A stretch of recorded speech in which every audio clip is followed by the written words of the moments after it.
adding a spring coil conversion, replacing my air struts that have failed me now twice. And with this, we're going to be adding a coil base plate at the bottom here. So we'll go through the steps of that. So have some coil compressors, because we're going to need to be able to fit the new coils into the place where our air struts are. We got 2 of those. Another item, since we are putting a new coil in this coil conversion, we're going to have to tap the bolt. So even though there is a bolt and there's a mount, there's 2 holes to put this plate in, we actually have to tap that. So the tap that you need is a M10 1.5. So this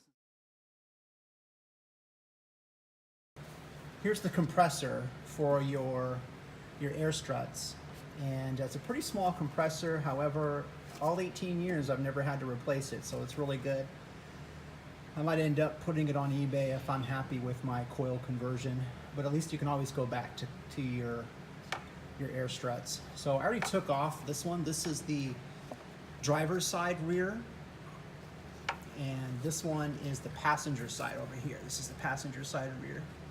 It's a 10 millimeter. So let's use a 10 millimeter wrench. Turn it a little bit until it starts to hiss. That way you know it's bleeding out. Let it bleed completely out before you take it all the way off. It'll save you some hassle. You don't want to get blowback in your eyes. And how it looks when you're locating this, it is right underneath the driver's side door. So it looks just like that. All right, so now I went to check the airbag, and sure enough, it is emptied out. A little bit of residual, but that'll just, when we pop off the hose up top here, it will come, just the rest of the air will come out, so it'll be perfect. So the next thing I have to do is pop these 2 clips off.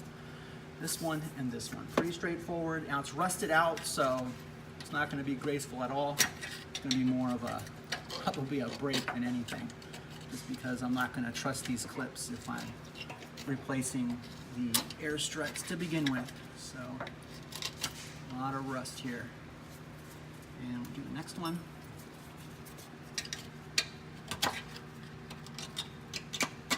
There we go. Now, this guy should just drop right out. Next thing we're gonna do here is just take my flathead, I pull it back, and it pops directly out. And now you'll see, be careful though, because you're gonna get a lot of rust in your eyes. Now the next thing is you actually don't have to unscrew anything. It'll just actually pop up. It's not graceful, however, but it will pop up. Kind of have to rock it back and forth, like here. There we go. All right, there she is. The ugly airbag. This is my 2nd airbag failure. Another thing to note is what I did here with the support. So I have a jack on both sides. A jack here, a jack over there. But I also have the jack from the vehicle, and I'm using that to actually hold the axle up. Because if I don't, it's gonna drop all the way down since there's no tires here. So keep that in mind. You don't want it to be too far up, because remember I'm gonna have to use coil compressors to put the coils in, but I don't wanna work too hard to do that. So I did lower it a bit, just to show you guys how high I had it. Get started with the tapping. I'm just going to show you how I do the tap. I've already done the other side.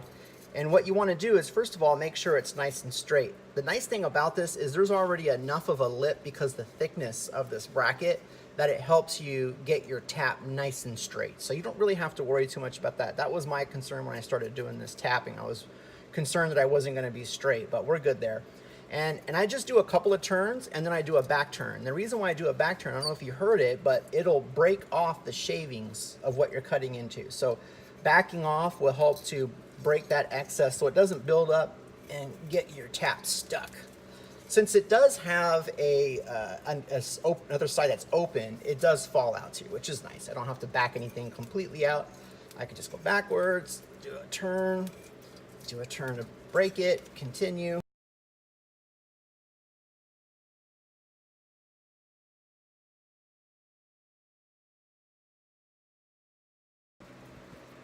Now that I have the spring seat or the boot, installed on the axle, the next thing I'm going to do is compress the coil. And you have to compress it quite a bit, but I've already done the other side and it was straightforward. It wasn't it was, you know, a little bit of moving around and trying to, you know, finagle it into the spot, but it worked out.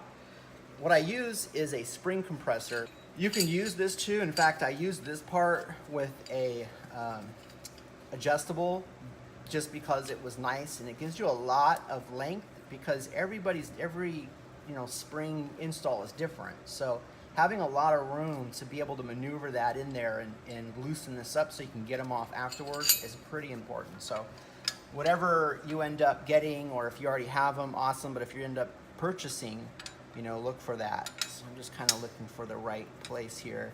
See this, when it gets underneath the lip, it's going to block this. So I got to bring it down. And another thing too to point out before I get started is you need to use both sides and you need to turn. So I'm going to do equal on the other side as far as the distance goes. And then if you're doing 5 turns here, you know, do 5 turns over here. 5. Couple of things to note when you're compressing the springs is, one, the orientation.